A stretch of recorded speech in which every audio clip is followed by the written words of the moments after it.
May it please the Court, Tim Highland and Elizabeth Dwyer for Michael Hotung. I've reserved, if I may, 2 minutes for rebuttal, the Court will allow. We are here because the trial court erred in sustaining Eric Hotung's emerged with detrimental reliance claim under Virginia law. And that's because that claim was governed by District of Columbia law. Now, just by way of a little bit of background, because it colors how this all comes before the court, is that the Hotung name is a fairly well-known one. They're akin to the Rockefellers in some circles. It's an entree for people, power, prestige, opportunity, whatever it might be, in both business, social, whatever, diplomatic for that matter. And with that, within the context of their world, comes responsibility.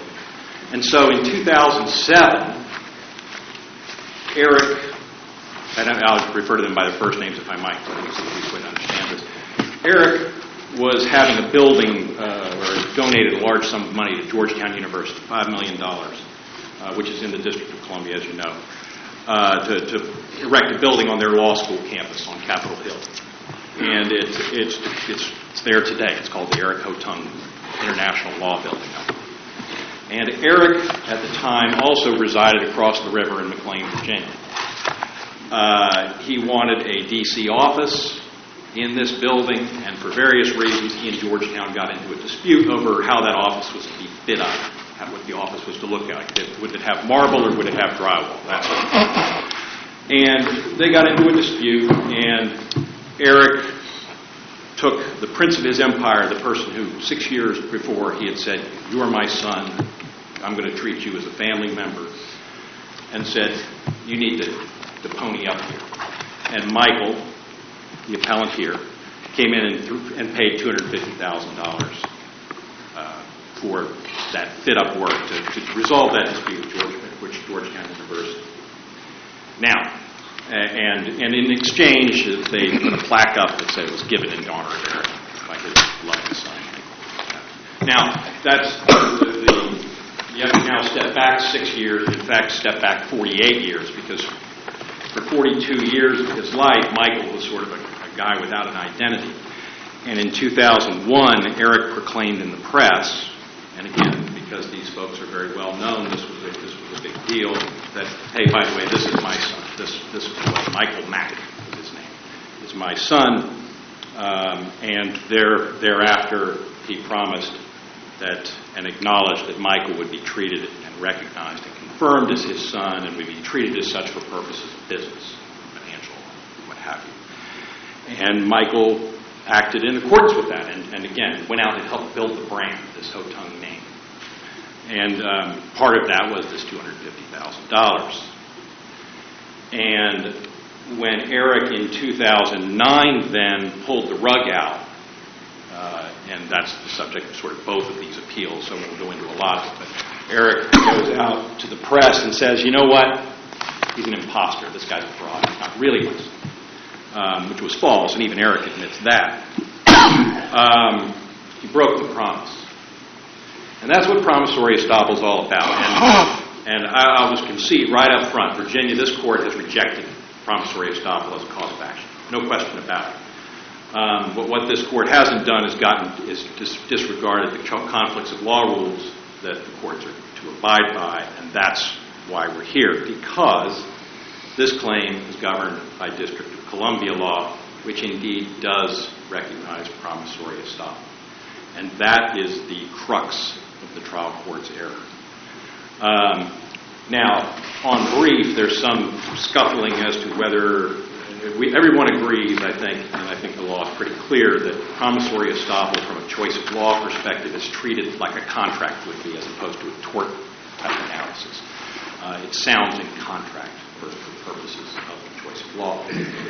And it doesn't really much matter whether you apply, as the appellee would, the place of formation here test, or whether you apply, as we would suggest, the place of performance test. It doesn't matter, because in either event, the answer is the District of Columbia.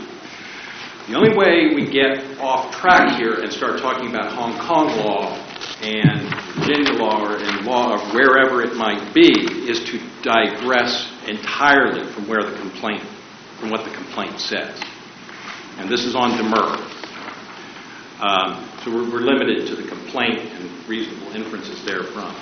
And what that says is that this all went down. Every bit of it went down with respect to the Georgetown University matter. That's all that's before the court. In the District of Columbia. That's it. And there's nothing in the complaint about anybody promising anything to anyone in Hong Kong. There's nothing about anyone performing anywhere other than the District of Columbia. And indeed, all of the talk about, well, Eric did all of this in Hong Kong and everything like that is belied by the fact that, in fact, what the record shows is that Eric pretty much, he's not like you and me. Eric isn't a guy that just lives in one place and sits there. He has apartments all over the world and what have you. But Eric's residence, for the most part, where his family lived, where he had full-time staff, all of that, was in McLean, Virginia, all the time. Just 5 miles, I dare say, from Georgetown's campus. This is not a matter of just some guy who's sitting in Hong Kong the whole time. And they want to just blithely say, well, this all happened in Hong Kong. That's not supported by the complaint. And what we have to look here is at the allegations. So that until 2002, and again, that was when this case was well underway, Eric was right here.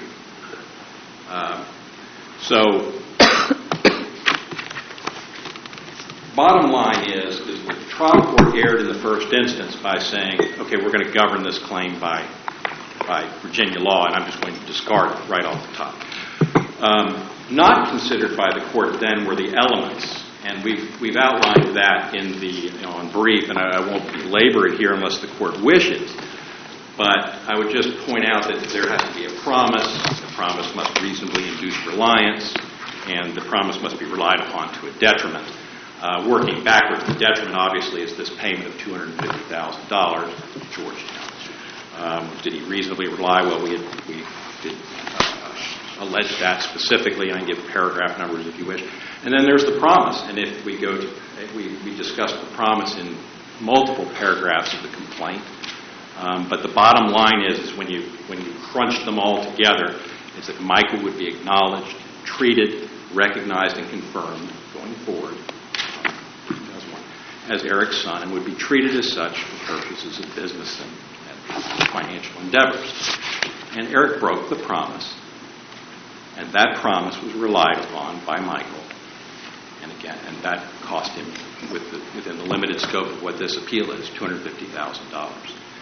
So, for that reason, we'd say this. We would suggest that sustaining that demur was an error, and the court should remand it to allow for a trial on the merits as to count 2 of the complaint in the trial court. All right, thank you.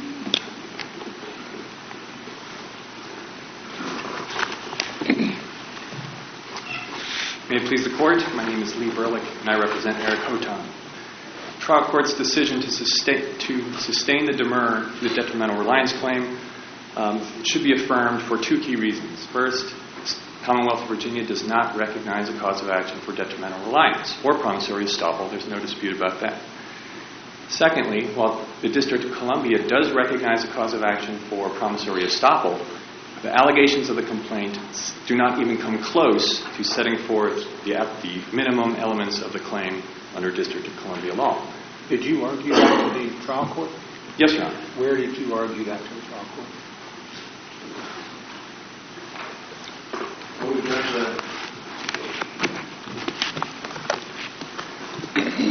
should have the transcript of the hearing.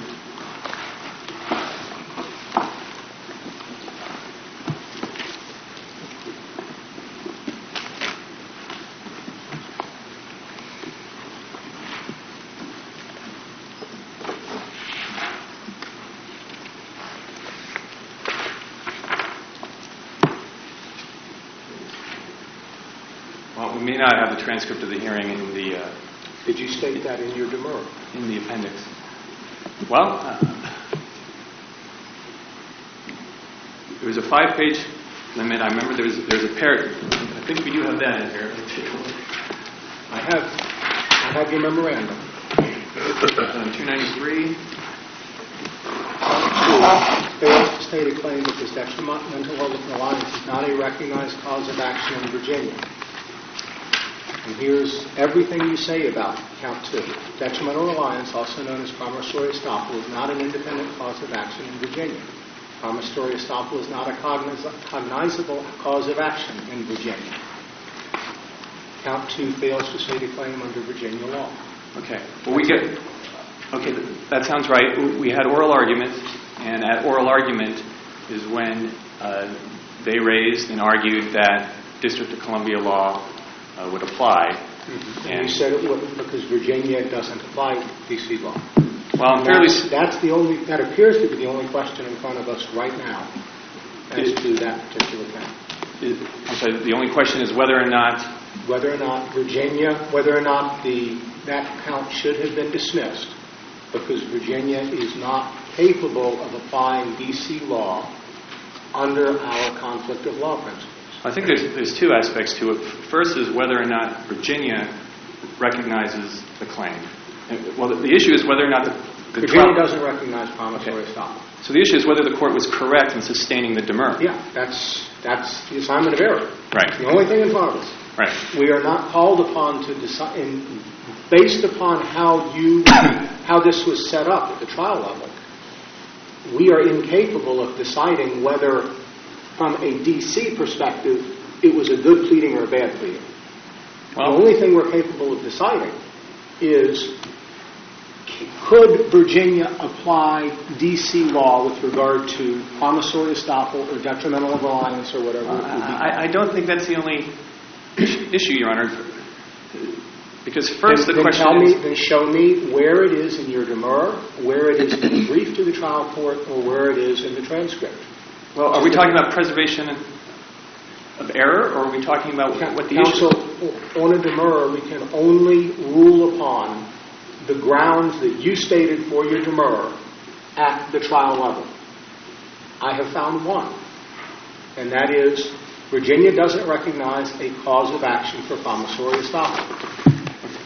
His response is, there is no Virginia law of promissory estoppel, but conflict of laws principles require us, under comity, to look to D.C. law. You are now making a second argument. You're saying, even if you look to D.C. law, this doesn't get over the hurdle. That is not a question that is before us today. Okay, well, if that's the case, the court was still correct to sustain the demur because you don't apply ordinary choice of law principles when you have a situation like this. We're not just talking about differences in how District of Columbia may define consideration from Virginia. We're talking about a cause of action that, under Virginia public policy, Commonwealth of Virginia does not recognize. Counsel, you did not argue public policy to the circuit court, did you? I didn't. I didn't say public policy. I said that Commonwealth of Virginia does not recognize that as a cause of action. That's not a public policy argument. That argument leads to a response. Well, yes, it does, because conflict of laws principles require us to apply the law of the other jurisdiction. Well, at oral argument, though, there was argument, and I don't think it's in the appendix, but it's in the record, there was argument as to which state's law does apply. And they continued to argue that it's D.C., but it's clearly not District of Columbia law, and that was argued to the trial court, because there are no allegations of a promise anywhere in the complaint. I mean, they talk about... Counsel, that's not part of your demur.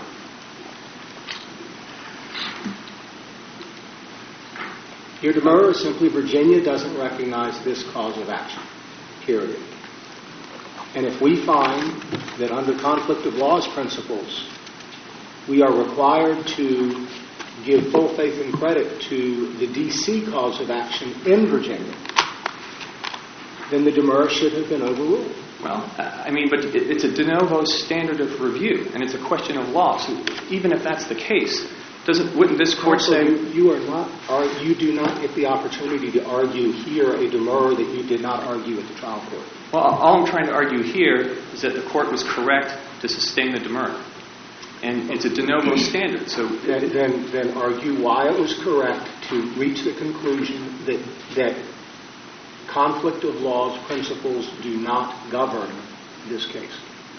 Well, they don't because of public policy. It's the Willard case under Ward's equipment. They held that it's a public. The fact that the state doesn't recognize promissory estoppel or detrimental reliance is a public policy issue. And there's the circuit court case discussed in the brief where the parties had actually agreed with a consent to jurisdiction clause and a choice of law clause that California law would apply. And the court said, well, even if the parties agree that we're going to have promissory estoppel and agree to apply California law, the public policy in Virginia is not to allow it, and so we're not going to enforce the parties' agreement, and we're not going to allow a claim for detrimental reliance of promissory estoppel to be adjudicated in this. Let me try approaching this from a slightly different direction. Let me make a statement of law, and that is that at common law, all personal actions are transitory and may be brought anywhere that the defendant may be found. As a general principle of law, would you agree with that? Personal actions are transitory at common law. I don't know if that's true or not. But I'll tell you it's true. Okay. Now, is promissory estoppel common law? Well, as far as I know, it is. Okay. So we don't have it here in Virginia. Now, but if, in fact, common law causes of action are transitory and the law can be applied wherever the defendant can be found under conflict of laws principles, then it would not even matter whether we have promissory law in Virginia, unless it violates the clear public policy of the Commonwealth, which is your argument at this moment. Okay. This is the first time you have made that argument. You did not make it to the trial court. We cannot hear it. Well, then let me say that it's harmless error. Then. If it was an error, right? So it seems to me the issue is simply whether the court should or should not have sustained the demur. You're saying you had no other grounds for your demur. We cannot apply harmless error to a demur where you only had one ground. Well, I wouldn't have argued harmless error to the trial court. I'm saying if Counsel, you had one argument, a very simple one, to the trial court, and that was Virginia doesn't recognize this cause of action. If indeed you were capable of making another argument, we cannot hear it and say, that one was a good one. So even though you would have lost on this one, we're going to let you win on that one. Well, I understand. My point is that if you were to send this back to Fairfax, we just go back in on a demur. I point out that this complaint doesn't come close to setting forth the cause of action for relief. It doesn't even allege a promise, the sine qua non of a promissory estoppel claim. And it's time barred. It's based on an admission made in 2007. You would have the it's going to be opportunity dismissed. to make all of those arguments to the circuit court at the appropriate time. Thank you. Thank you. Rebuttal? I have nothing further unless the court has questions. I don't see any. Thank you. Call the next case, please.